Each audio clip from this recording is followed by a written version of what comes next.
La 28 trobada de la Ribera es farà el 21 d'abril del 2013 a Alberic, població que ostentarà durant l'any 2013 de ser l'amfitriona de tots els actes que es desenvolupen i s'organitzen al voltant de la trobada. Enguany és un any important, igual que l'any passat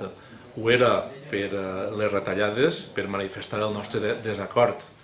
en les retallades que anaven a practicar-se i es practiquen i es practicaran en el sector educatiu públic. Enguany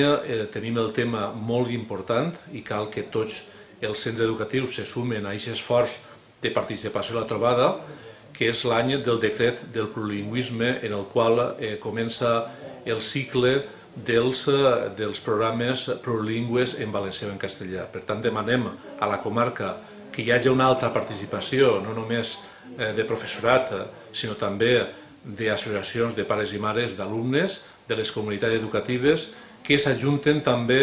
amb les entitats socials, culturals i esportives de la comarca perquè manifestem ací a Alberic el nostre suport a aquest model que nosaltres creguem que ha de vehicular-se en valencià.